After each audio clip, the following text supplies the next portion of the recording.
good morning. Thank you for joining us this partly cloudy Sunday morning. Yesterday was kind of gloomy and depressing, but that sun will come out sooner or later. I just have a couple of things to cover. Next week is Father's Day, and Carl and I have been talking this week about how cool it would be if when your kids called you up and said, Dad, what do you want to do for Father's Day? That you said, rather than going out to breakfast or going out to lunch, why don't we go to the Father's house and have church? And then maybe they'll be serving a meal after service and you can save your money. And I don't have to buy. Wouldn't that be cool?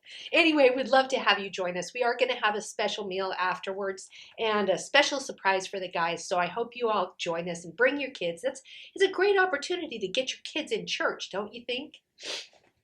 That being said, today is our capital improvement tithe and offering. You know the drill. You can go to thefathershouse.org, click on the giving button, give a one-time gift or a recurring gift. You can give to capital improvements that way, which is going to help us hopefully redo the roof on this building again this year. So if you can give to that, we would greatly appreciate it. If you have an extra 10 in your pocket and you can give that, it would be greatly appreciated because it is expensive to keep this building open and we are definitely running in the red this year. So anything you can give would be greatly appreciated. Our men's group is meeting Monday nights at 6:30 here at the Father's House and on Zoom if you want to be a part of that. I know they'd love to have you join them. Our ladies group is meeting Thursday nights at 6:30 on Zoom.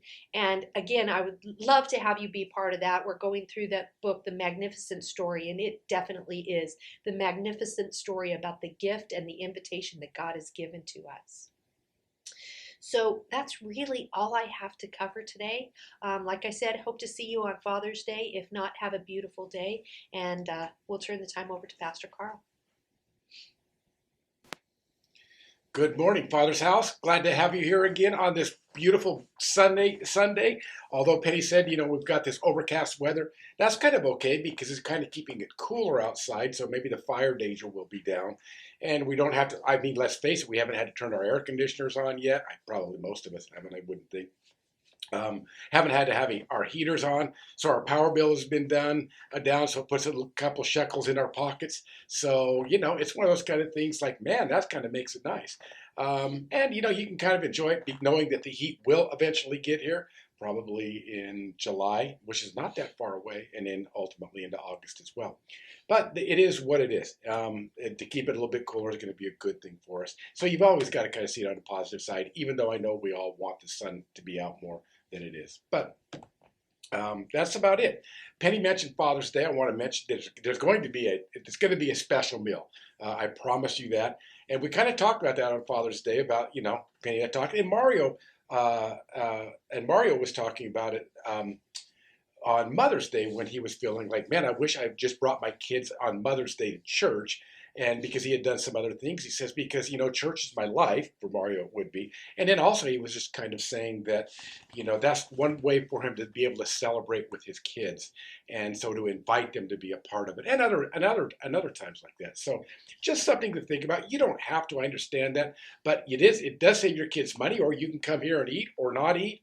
But, as fathers, when we're talking with it about, like in our men's group, we always talk about, man, we really want our kids to be in church with us, to experience that. And we don't get that opportunity a lot of times because they get busy doing other sports or, taking care of their kids on weekends when they've got other sports going on Sundays. And so Father's Day is a good time for us to be able to do that. So I hope you'll come join us. If not, I do understand. What else? I guess with that, we should probably just go right back into our study, what we've been studying in the life of Jesus. And recently we've been studying, actually we're in the 18th week already of studying the life of Jesus. And we're kind of hanging out here for a while on the Sermon on the Mount. And really the Sermon on the Mount so far, we've broken down the first part, which is the Beatitudes. And when we have these kind of attitudes or this kind of moral character, the first part of Matthew chapter 5, that we're like the light of the world and a city set on a hill. We're individually lights, but when we come together, we're this city of really what you could call Christian morality, Christian attitude, Christian character, the Christian ethos of blessed are the poor in spirit. Blessed are the merciful. Blessed are the peacemakers. And so the first part, the second part that we've been talking about, this is kind of that hard part, right? Because we're talking about personal relationships, and Jesus is doing, this is what he's doing. He's juxtaposing the teachings of the Old Testament law and the scribes and the Pharisees that interpreted that. And they interpreted those laws ultimately for their own benefit. They would interpret them to where, well, did God really mean this? Or, maybe, and so they added to kind of what God said, and they either imposed legalism they imposed legalism and oppression upon some, and then they also gave themselves license to do other things. And so Jesus is using this back and forth of, you have heard it said, thou shalt not, or thou shalt, and I'm telling you, but what I say is, and then he says, you've heard them say this, but I'm going to tell you what's right here. And so there's this idea where he's in this constant tension now with the religious leaders on what they're thinking, and ultimately what the divine mind is telling us about what they're thinking, and more importantly, about what Jesus is thinking, which then would also be the Father's mind and the Father's heart, because remember, in the book of John, Jesus came to explain the Father to us. So we're going to pick up now, again in Matthew chapter 5, and then I think next week we're going to get into Matthew chapter 6. Maybe if I get through everything I need to get through, we'll get into Matthew chapter 6, where he's really kind of going to be talking about our religious life lived out before other people, and a religious life lived out before God. So what we've talked about is we've talked about the idea of, you have heard it said that you shall not commit murder. And Jesus goes on to explain, if you even, are angry without cause at somebody, you've already done that. He's talked about reconciliation, about being reconciled with your brother, the importance of forgiveness. He talked about adultery and the idea of why adultery hurts others. We talked about that last week. Talked about divorce and the idea that men in the Old Testament, and by this religious oppression, they could oppress the woman by giving her a certificate of divorce without proper cause. And so today we're going to talk about two other issues that kind of come up in the way that we deal with other people. So Jesus says this in verse 38. You have heard that it was said, an eye for an eye and a tooth for a tooth. But I say to you, do not resist an evil person, but whoever slaps you on your right cheek, turn the other to him also. If anyone wants to sue you and take your shirt, let him have your coat also. Whoever forces you to go 1 mile, go with him 2. Give to him who asks of you, and do not turn away from him who wants to borrow from you. And he goes on to second, you have heard it said. You have heard it said that you shall love your neighbor as yourself, and love your neighbor and hate your enemy. But I say unto you, love your enemies and pray for those who persecute you, so that you may be the sons of your Father who is in heaven. For he causes the sun to rise on the evil and the good, and sends rain on the righteous and the unrighteous. For if you love those who love you, what reward do you have? Don't even the tax collectors do the same? And if you greet only your brethren, what more are you doing than others? Do not even the Gentiles do the same? Therefore, you are to be perfect as your heavenly Father is perfect. So when he uses that last line where he says, you are to be perfect as your heavenly Father is perfect, we can think about that in terms of, I've got to be perfect.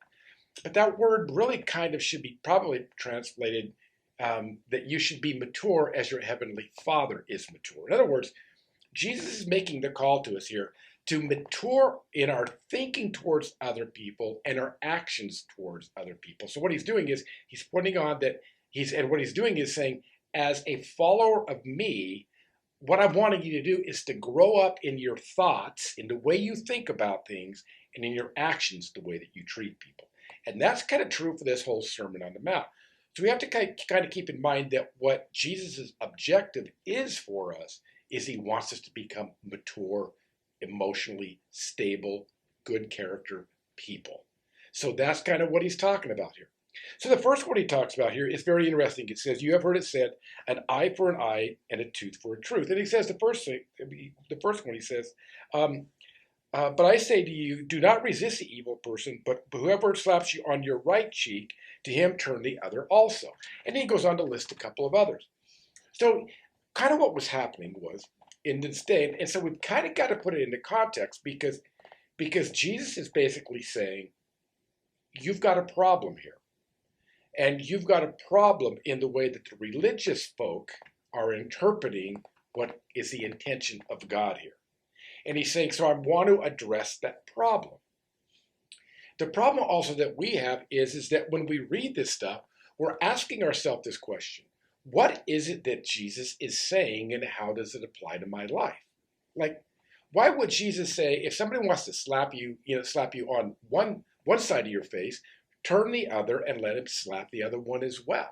And so he uses this first example of violence, but what he was saying is in the religious leaders of the day, there was this part in there, what they wanted to do was they wanted to say, the law of Moses says an eye for an eye and a tooth for a tooth. And that's fine.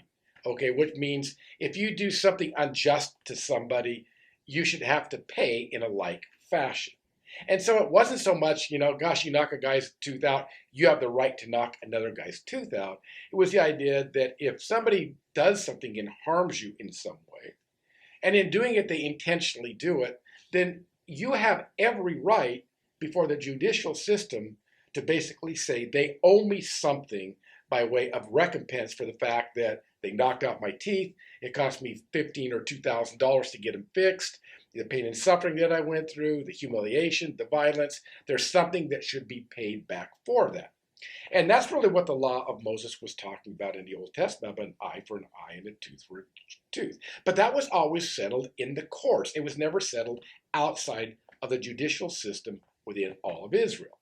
But the scribes and Pharisees, to some extent, they were basically saying, well, if somebody hits you hard and knocks out your teeth, you have every right, eye for an eye and a tooth for a tooth, to go knock them out and knock their eye out or knock their teeth out, whatever you're going to do in recompense for what they did to you. And so what happens is, what Jesus is saying is, when we fail to see that this should be handled in a judicial system by a court of law, and we take matters into our own hands, ultimately what we're doing is that we're creating or we're exchanging violence for violence. And the end can only be more violence. There can be no restitution to that. And so there's this notion, this idea of what Jesus is saying. He's not saying that I think you should, and this is a kind of a problem we have. We kind of think, well, Jesus is saying, here, not an eye for an eye or a tooth for a tooth, but if somebody wants to abuse me and slap me on one side of the face, I've got to turn the other one and let him slap the other. What Jesus is saying is, I'm not asking you to become a pacifist like that. What I'm asking you to do is to handle it correctly. Because nobody should be violently assaulted by another. That should never happen. But there should be laws in society that when somebody does that kind of abuse to you, that you have the remedy that you can go to, the courts that you can go to, the legal jurisdictions that you can go to remedy the situation. So what Jesus is saying is we have every right to resist those things that are being done to us, but we also have to understand we have to do those without ourselves becoming violent back to the other person. So the first one is an eye for an eye and a tooth for a tooth. And the idea of if somebody slaps you in the face. And what he's saying is you don't necessarily have to take it. What he's saying is just don't personally, do retribution back to them, because violence for violence is not going to solve anything. Repaying evil for evil is not going to solve anything. So Jesus is saying, let's breathe and maybe look at this differently. So the second one he talks about there is he says, if anyone wants to take your shirt, then give him also your coat. And this is talking about the idea of, just give anything that anybody wants. But Jesus is, again, he's interpreting the religious leaders of the day in some of the things that they were dealing with. The idea of having a tunic or a coat, and a tunic is, there was two parts to the Jewish dress. They had this undergarment that they would wear, and then they had this outer garment, and usually the wealthy would wear this, and it was kind of made of wool and fine fabrics. But a lot of times what would happen is, and the reason that you would have the undergarment is because the wool would itch your body. So they would put on this nice undergarment, and even through that you would kind of get itchy at times.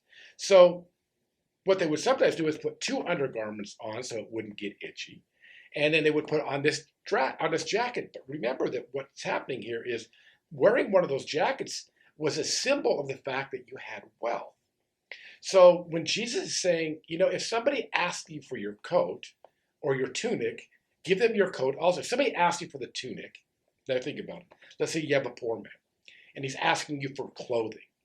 And what he's saying is, if a man asks you for simple clothing and you have the means and the wherewithal to give him more than what he's asking for, by all means do it. So really what he's talking about here, when he's talking about justice, is he's saying that the wealthy do have an obligation to some extent to take care of the poor. If you find a poor man in need and you have the ability to help take care of them, then take care of them. That would be the right and customary thing to do. Just do that. The third one he uses is he says, if a man asks you to walk with him 1 mile, then walk with him 2 miles. And so we're kind of asking ourselves, well, what does that mean? I mean, it's kind of like my wife. My wife loves to walk, and my wife loves to make me walk. And so a lot of times, because of my arthritis, I don't want to walk as far as she does or can't walk as far as she does. And she's always gracious enough to, if I'm ready to turn around, to come back and go and come back from our walk after we get, say, 3 or 4 miles. But a lot of times I know she wants to walk further. And so what I'll do sometimes is I'll prolong the pain because I know she wants to go, say, 5 miles. And so there's this part where she's asking me to do that.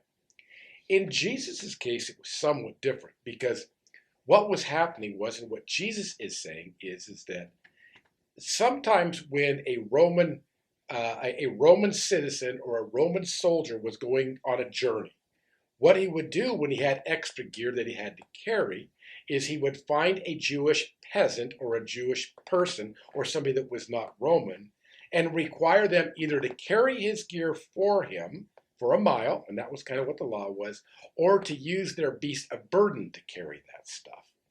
And so what Jesus is saying is, as much as they would carry that for a mile or ask you to carry it for a mile, have the attitude within you of being that of a servant and knowing that you have this beast of burden or that you can carry it for 2 miles, go the extra distance. Give yourself a little bit of extra effort in caring for those of others, even those that oppress you. And maybe with the hope of that when they see the oppression that they're doing on you, they'll see that they're the oppressor, and the next time they'll become less oppressive to you or to other people that they want to inflict the burden upon. Now, those are all kind of abstract thoughts. But the idea is that the nation of Israel was being taught by the religious people. They're being taught the fact of, you know what, physical violence is okay. And it's not, according to Jesus. Now, Jesus was not a pacifist. Jesus by no means was a pacifist. But what Jesus learned was violence begets violence. And if all we're going to do is just gouge out each other's eye and knock each other's teeth out, nothing's really going to be resolved. So Jesus is saying it's okay to resist, but resist with the right attitude, resist with the right moral character, and resist in the right framework. Take it to the courts. Take it to where it should be taken. That way he doesn't promote violence, but he leaves us the remedy on how to solve these different problems. Second thing he says, right, is he's talking about love. And he says, and you have also heard it said that you shall love your neighbor and hate your enemy. Now that's a big thought again. And it kind of leaves us with thinking about what is it is that Jesus is saying, because in society, we've been taught to hate our enemy. It's a part of the way that societies are structured. Think about it. Well, let's think about sports. In sports, it's us against them. And we almost make the other team that we're playing against in a competitive way, and maybe not in a spiteful way. We make them the other or the enemy or the ones that we want to dominate. The same thing's true if you think about it in our political arenas. We always seem to have enemies, right? If a person is a Democrat, sometimes they can see the Republicans as their enemy, and Republicans can see Democrats as their enemy. If we take it even into the higher orders of the political realm, we can see that nations find and make natural enemies. The United States is the enemy of Russia, and and Russia is the enemy of the United States. China is the enemy of the United States. The United States is the enemy of Russia. South Korea is the enemy of North Korea. And North Korea is the enemy of South Korea. So we see this tension about the idea of this idea of the enemy. And so what happens is that in our moral character, we can begin to see people as our enemy. We can begin to see different individuals, maybe different religious groups, political groups, whatever the case might be, as our enemy. And then we can love those that we want to love and choose to love those that we want to love, but hate our enemies. And that was what was being taught by the religious leaders. But we're still kind of caught in that same dilemma, aren't we? And what Jesus is saying is our remedy to that is to not just love our neighbors, not just love our family, our friends, the ones we choose to love, but choose to love all people, even your enemies. Again, it doesn't mean you're not going to address maybe if there's oppression being done against you or oppression being done against others. It just means that your framework is that you realize the value of all people. Let's think about it in political terms. Don't you think it would be different if we saw Russia, even if we saw them as political enemies to some extent? We had a deep love for them where we wanted to bridge the gap between that to see if we couldn't begin to work together with one another to resolve things by peace. Wouldn't that be true if we did that with China? North Korea and South Korea did that within themselves.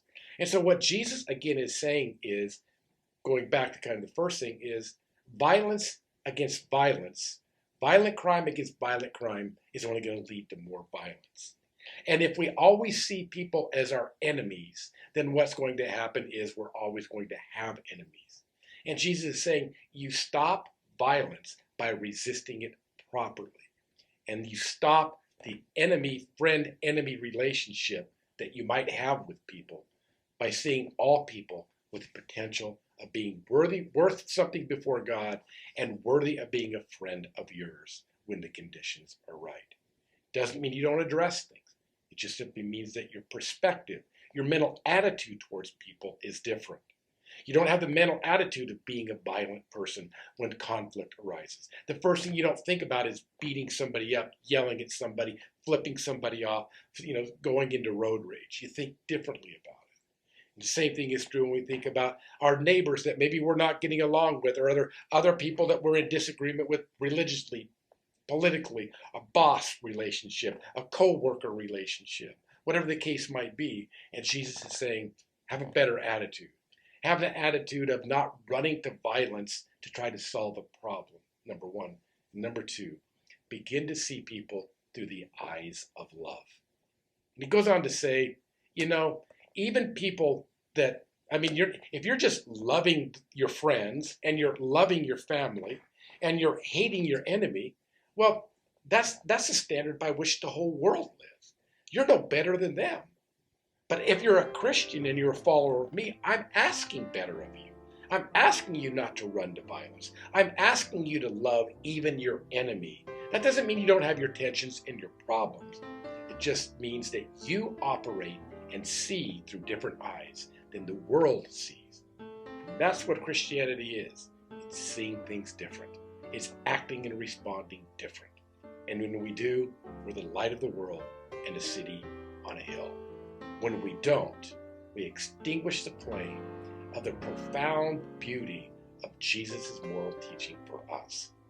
Today, as I close out, I don't know how long I've been going on. I'm going to ask you the question on this is, will you respond to these words? Will you respond to this and take seriously the fact that God is calling us to, as he says, be perfect as your heavenly Father is perfect. Be mature like your Father is mature. Imitate your Father, the maturity of your Father, who is a perfection of mature thought. But for us, it takes two things. It takes for us to say yes. It takes for us to begin to apply these principles, learn these principles that are taught in the Sermon on the Mount. And when we do, we'll find ourselves mature and free from the perils of the conflicts that we can have in this life. God bless you. I hope you have a great day, and I hope you'll think about it.